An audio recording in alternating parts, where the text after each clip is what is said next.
Dearly beloved, it is a great joy to hear that Bishop Joseph Afrifa-Agyekum will be celebrating 40 years as a priest on the 17th of July 2023.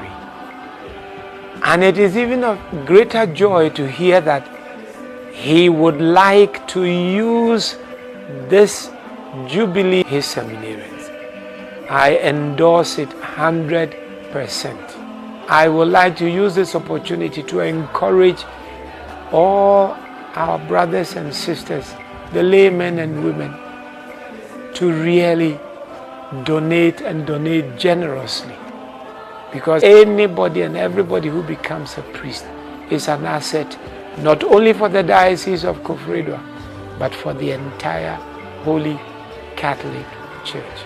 May God bless his effort, and may God give success to the work of his head, his heart, and his hands in raising the needed amount of money for the training of his seminarians. God bless Bishop Afrifa-Agyekum.